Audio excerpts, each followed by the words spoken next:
Geldiniz, yepyeni bir videoyla daha karşınızdayım. Bugün sizlerle büyük bir güncelleme geldi. Onun hakkında konuşacağız. Kaos Dansı sürümüyle güncelleme ayın 18'inde bize gelmiş olacak. Önceden indirme ödülleri verileceğini söylüyor ve güncelleme sırasında işte telafi ödülü de alacağımızı söylüyor. Güncelleme sırasında sunucu kapandığı zaman her bir saat içinde ödüller giderek artarak veriliyordu. Şimdi Rise of Kingdoms, Lilith Games bir işbirliğine gitmiş. Dynasty Warrior 9 oyunuyla ortak etkinlik yapıyorlar. Muhtemelen aynı oyunda da bizimle birlikte başka bir etkinlik gelecek. Şu anda bulunduğumuz haftanından hemen bir hafta sonra bunun geleceğini söylüyorlar etkinliğin. Burada dikkat etmemiz gereken şey şu. Biliyorsunuz bu oyun evrensel bir oyun olduğu için diğer ulusların da değerli bayramlarını vesairelerini içeren etkinlikler yapıyor. Yani o özel günlerde, hani dünyadaki büyük nüfus kitlelerinin özel günlerinde etkinlikler geliyor oyuna. Biz önümüzdeki günlerde zaten bir etkinlik bekliyorduk bu ayın sonuna doğru. Yani 24'ü ile 25'i 26'sı civarlarında Hristiyanların Şükran Günü var. Şükran Günü'nün zamanlamalarında genelde 35 kafa veren bu 7000 elmas harcadığımız bir haftalık etkinlik vardı. Onlar geliyor. Muhtemelen bu takvim ona denk gelecek. Çünkü güncelleştirme ayın 18'inde geldiğini söylüyor.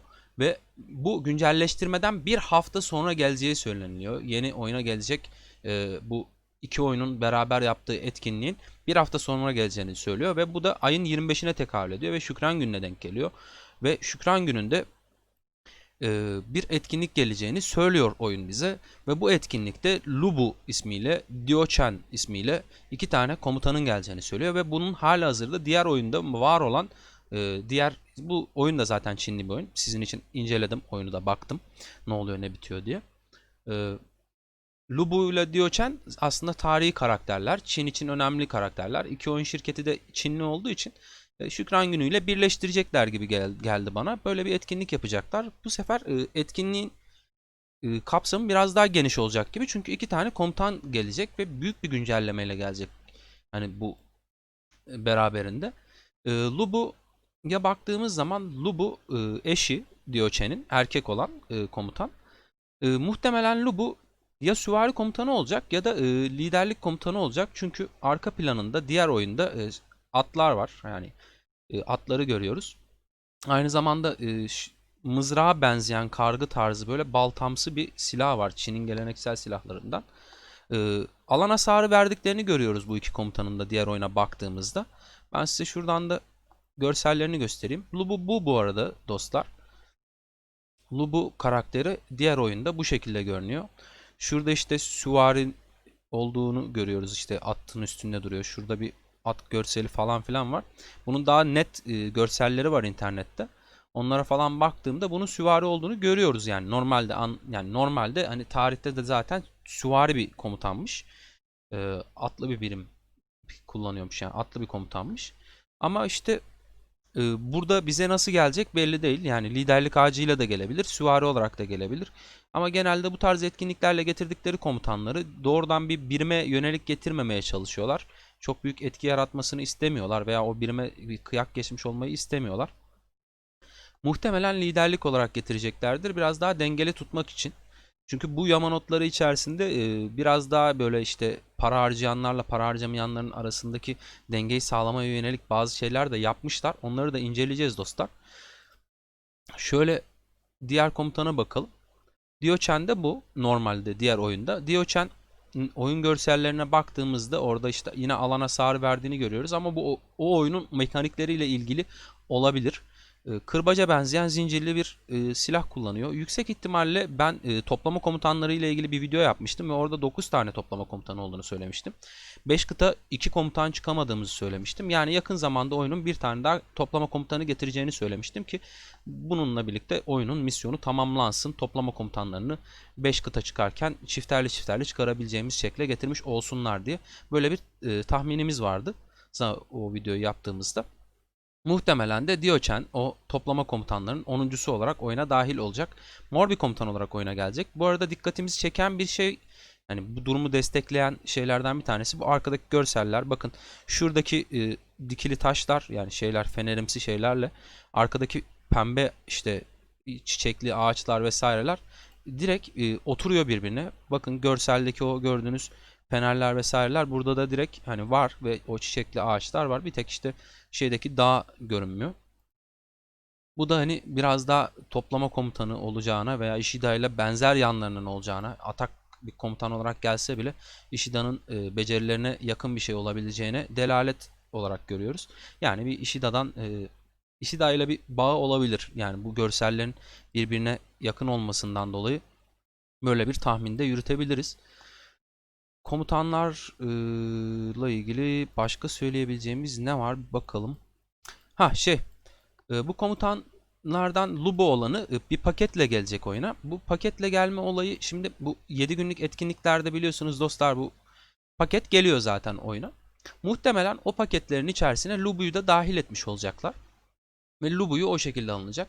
Şimdi şöyle bir şey var. Oyuna hiç para harcamıyorsanız bu sizin için çok hani bir şey ifade etmiyor olabilir ama oyuna az buçuk para harcıyorsanız yani ben mesela sarı komutanların ilk ele geçirilme paketleri var biliyorsunuz. 10 tane sarı kafa veriyor. Ben onları alıyorum mesela. Hani ben bu yüzden bu komutanı ele geçirme paketini alıp o sarı komutandan alacağım 10 sarı kafayı temin etmek için şey yapabilirim.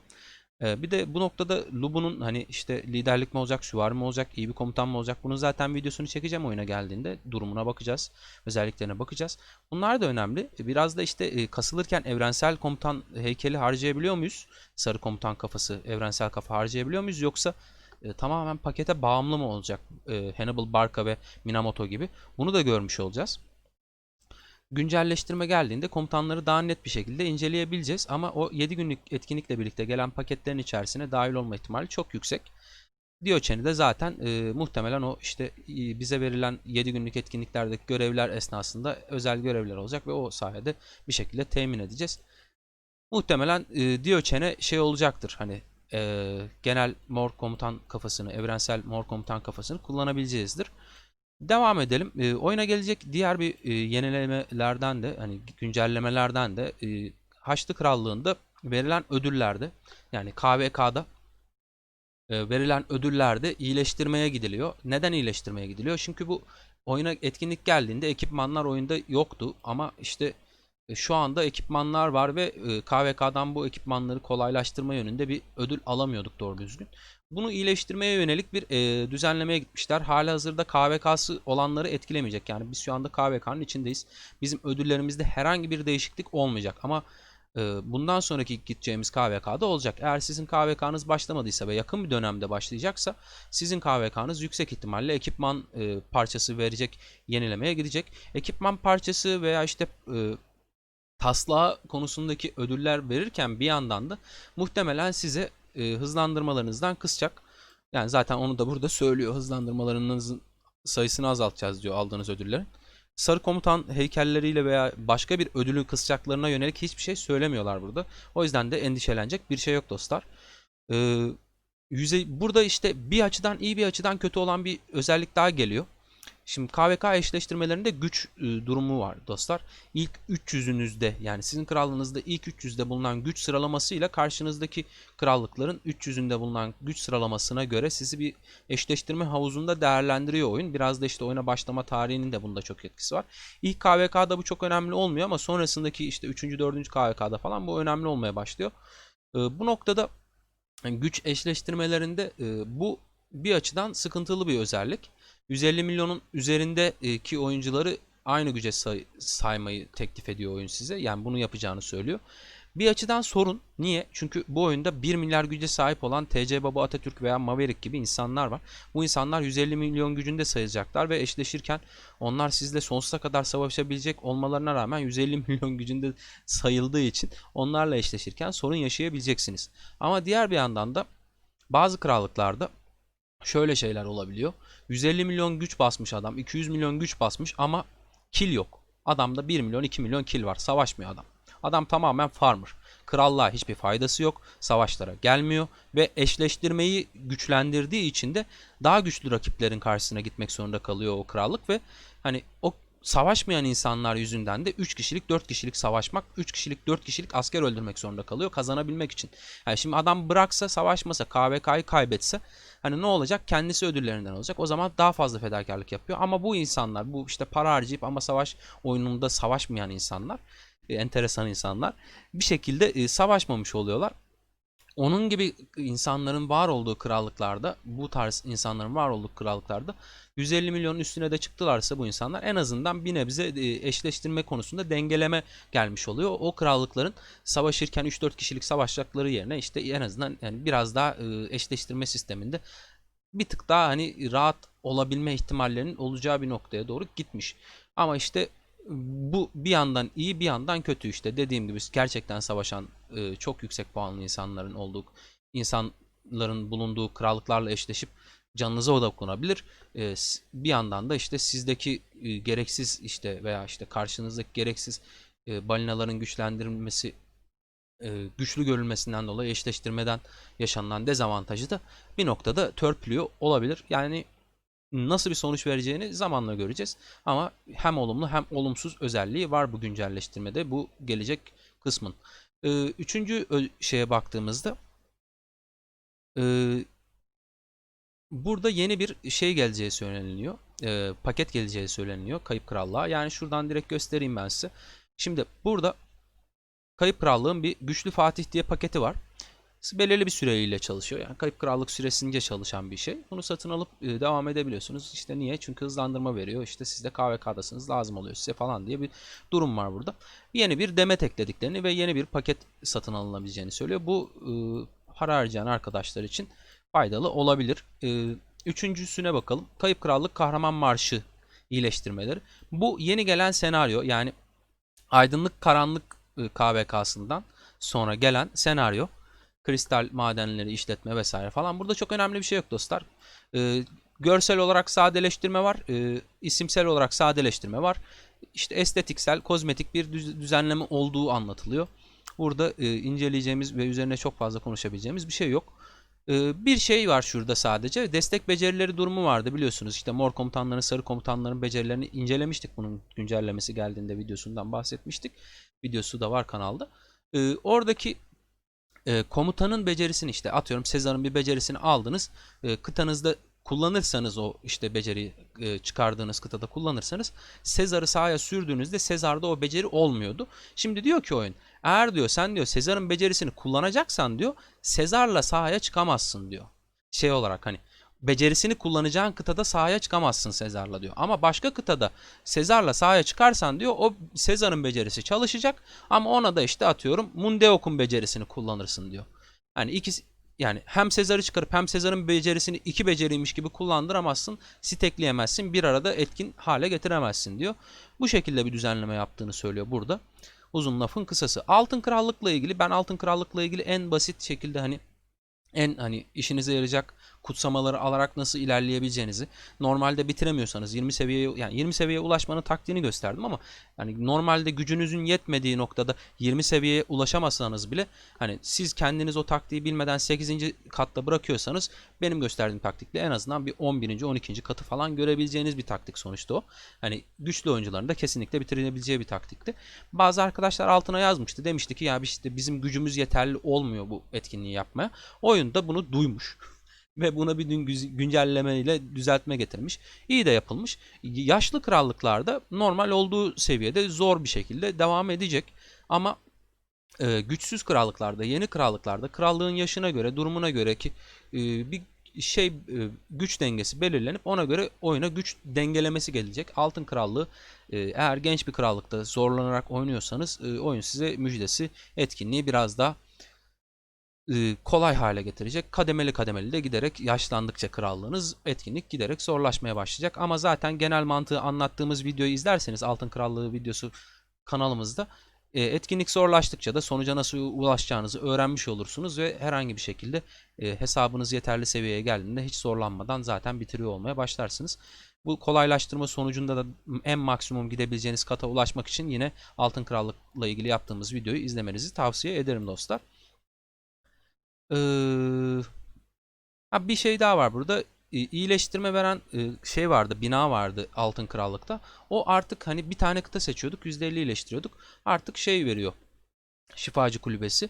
Genel olarak tüm kıtalarımıza belirli bir oranda iyileştirme sağlayacak.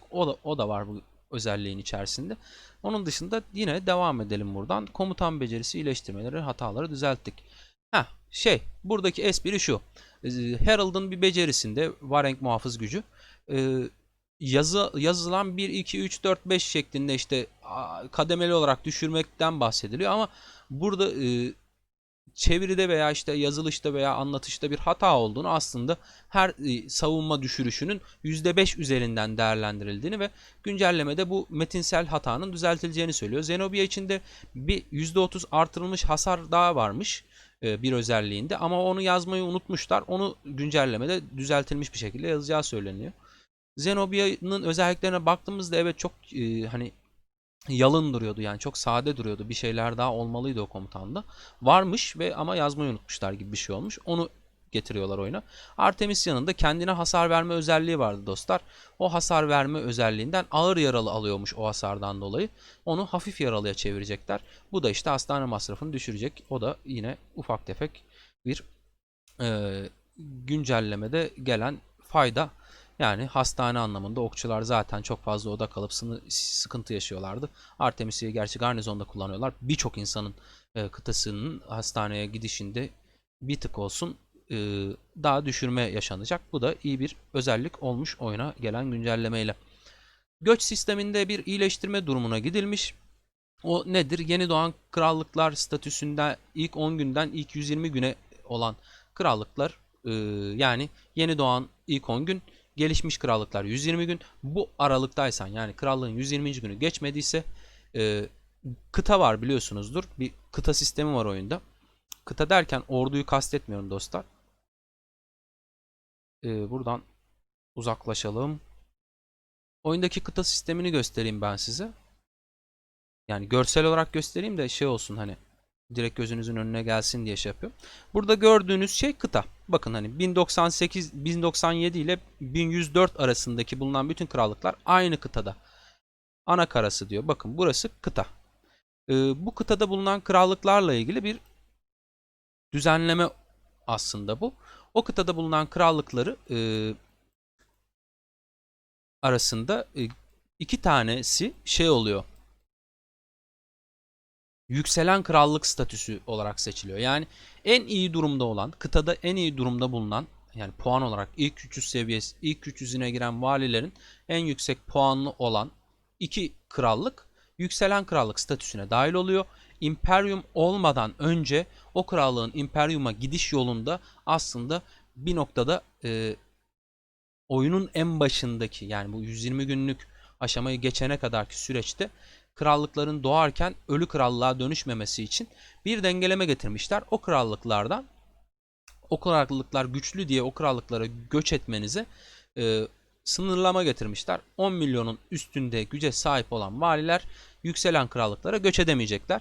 Eğer krallık doğdu ve gerçekten anlaşmalı bir şekilde oyuna başladınız ve o krallık hem yükselen hem de imperyum olduysa yükselen krallık statüsünde değerlendirilecek ve ona göre yine 10 milyon gücünün altındaki oyuncular göç edebilecek. Böyle bir sınırlama getirmişler. Yeni doğan krallıklar arasındaki ölü krallık doğma olaylarını ortadan kaldırmaya çalışmışlar. Göç mantığıyla ilgili de şöyle bir iyileştirme yapılmış. Gelişmiş statüsünde olan krallığa gelmemişse bile aynı kıta içerisinde göç etme imkanına sahip oluyorsunuz. Yani az önce gösterdiğim kıtadaki gelişmiş statüsüne ulaşmadan 120 gün öncesinden sizin eski bir krallığa göç etme imkanı size sunuluyor. Bu çok iyi bir şey mi? Ben size tavsiye etmiyorum dostlar. Yani şimdi oyuna başladığınız seviyedeki bir krallık, sizin işte göreceğiniz valiler var, işte gelişiminize katkı sağlayacak ilk ele geçirme ödülleri var vesaire var. Hani 120 gününüzü doldurmadan bir anda o krallığı terk edip 120 gününü doldurmuş daha yaşlı bir krallığa veya çok çok yaşlı bir krallığa sırf arkadaşlarınız var diye giderseniz hesabınızın alabileceği ödüllerden çalmış olursunuz.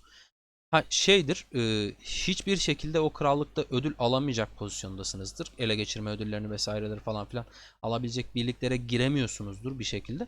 O zaman belki düşünebilirsiniz ama krallığınızın yeni olduğu takdirde oyun size birçok ödül sağlıyor. Oradan yaşlı bir krallığa gitmeniz sizin hesabınızın gelişimine iyi bir katkı sağlamıyor. Ama bunun önünü açmışlar. Bilginiz olsun. Evet, toplu saldırılarla ilgili şöyle bir şey vardı. Biz toplu saldırıya, rally'ye katıldığımız zaman rally'nin sahibi rally şehrinden çıktıktan sonra o rally'yi dağıtmadığı sürece ordumuzu çekemiyorduk. Oyun demiş ki ordunu rally başladığında, yola çıktığında çekebilirsin artık demiş. Bu da iyi bir şey olmuş. Bazen gerçekten çekmeniz gereken durumlar oluyor. Yani rally'nin oraya gitmemesi gereken durumlar oluyor. Çünkü çok sıkıntılı bir yere rally açmış oluyorsunuz ve sizin rally'nizin bekleme süresindeyken, o toplanma süresindeyken oraya güzel önlemler alabiliyorlar ve o rally'nin gitmemesi gerekiyor. Bazı arkadaşlar rally'lerini iptal etmeyi unutuyor, oyundan düşüyor, bir şey oluyor veya iptal etmiyor gibi şeyler oluyor. Bu sıkıntılardan kurtulmanız için rally'den ordunuzu çekip daha sıkıntılı yerlere ordunuzu sokmamanıza sebebiyet verebilir. Böyle bir güncelleme mevcut. Ee, Birlik liderleri ve subaylarını ilgilendiren bir şey online olan üye sayısının çevrim içi olan üye sayısının görüneceği bir özellik oyuna dahil olmuş. Para harcayan insanların para harcayışlarına geldiğini söylediğim o ufak güncelleme aslında bu. Şimdi şuradan direkt gösterdiğim için daha net anlaşılsın, sizin zihninizde de şey olsun. Tedarik deposu diye bir yer var dostlar burada. Burada 7 günlük tedarik çekebiliyordunuz. Bunun 4'ünü de satın alabiliyorsunuz. Ve işte bir sürü alabiliyorsunuz. Bunu sonsuza kadar alabiliyorsunuz şu anda. Ama güncelleme ile birlikte oyun diyor ki sana, bundan sadece 2 tanesini satın alabilirsin ve stekleyemezsin. Yani gidip 500 tane bundan alamazsın. Şu anda mesela isteseniz bu 4'ünden alırsınız ve istediğiniz kadar alırsınız gibi bir durumda oyun diyor ki hani bu saçma bir noktaya gitmesin. Biz en iyisi işte 2 tanesini seçip alsınlar, çok da abartmasınlar noktasında bunu sınırlandıralım demiş oyun. Böyle bir tercih yoluna gitmiş. Güncellemenin devamına bakalım. Hemen şuradan. Ona bir sınırlandırma getirildi dostlar. Bu güzel bir haber. Çünkü gerçekten hani oyunun başından itibaren bunu yapan insanlar çok büyük üstünlük sağlıyorlardı. En azından artık bu 2 tanesinde alınabilecek ve bu sınırlandırma aslında güzel olmuş. Şöyle bir şey yapmışlar. Geçen sene 2 diyarın şampiyonlarını ve o şampiyonada işte iyi performans gösteren üst düzey sıralamalara çıkan takımları kapıştırmışlardı geçen sene ve çok keyifsiz olmuştu. Çünkü aradaki komutan farkı vesaire vesaire çok büyük sıkıntılar yaratmıştı. Oyun demiş ki birinci sezonda, ikinci sezonda ve şu anda halihazırda içinde bulunduğumuz Osiris Ligi 3. sezonunda şampiyon olan oyunun galibi şampiyon olanlar arasında oyunun galibi yarışması şeklinde yapılacakmış bu sezon. Onu düzeltmeleri güzel olmuş. Muhtemelen de 3 takımı birbiriyle kırdırmak yerine şöyle bir şey yapacaklardır. Ya finale çıkmış takımları birbirine dövüştürecekler. 6 takım üzerinden ilerleyecek. Ya da yarı final görmüş, üçünde de yarı final görmüş takımları birbiriyle kapıştıracaklar. Böylece de 12 takımlı bir etkinlik görebiliriz gibi görünüyor dostlar. Bilginiz olsun, ilerleyen günlerde gelir. Bizim için çok bir artısı yoktu yani bahis vesaire falan yapamıyorduk. Umarım inşallah hani onunla ilgili de bir şey yaparlar yani hani biz evet hani şampiyonları izliyoruz. Maçlar keyifli. Hani belki taktik öğreniyoruz ama hani mesela o Series liginde mesela bahis oynayıp bir şeyler kazanabiliyorduk. Bunda biraz daha fazla bizim de işin içine dahil olabileceğimiz, keyif alabileceğimiz bir şeyler yapabilirler diye umut ediyorum. Orman Muhafızı seti. Orman Muhafızı seti toplayıcı komutanlar için yapılan mor ekipman setiydi.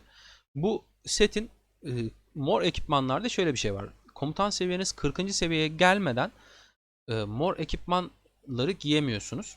Oyun demiş ki ya siz bu komutanları genelde 37. seviyede kullanıyorsunuz. Hani biz de şöyle bir şey yapalım. Bunu giyme seviyesini 30'a çekelim ki siz bu ekipmanları giyebilin 40'a kasmadan demiş ve güzel bir şey yapmış. Çünkü bir yerden sonra toplayıcı komutanlarınıza bu ekipmanları yapıp daha fazla farm yapıyorsunuz. Çünkü T5'e geçtiğinizde farm yapmaya gerçekten ihtiyacınız oluyor. Özellikle altın eksikliğini çok fazla hissediyorsunuz dostlar. Bu da güzel bir güncelleme olmuş. Ufak bir dokunuş ama fark yaratır gelişkin hesaplar için. Evet, 4 yeni aksesuar geliyor. Şu anda oyuna gelmedikleri için özelliklerini bilmiyoruz. O yüzden üzerine konuşamayacağız. Oyuna geldiklerinde yeni komutanlarla birlikte bu aksesuarlar hakkında da konuşacağımız bir video olacak dostlar. Normal gelişmiş ekipman işlemek için gerekli altın miktarı düşürüldü. Bu güzel bir haber. Normal beyaz gelişmiş dediğinin hani bir şey yok. Hani destansı mı şey mi falan filan burada net bir şey yok. Ama normal ve gelişmiş ekipman dediyse hani yani yeşilin adı gelişmiş değil. Mavinin adı gelişmiş değil. Morun adı gelişmiş değil. Zaten sarının adı efsanevi.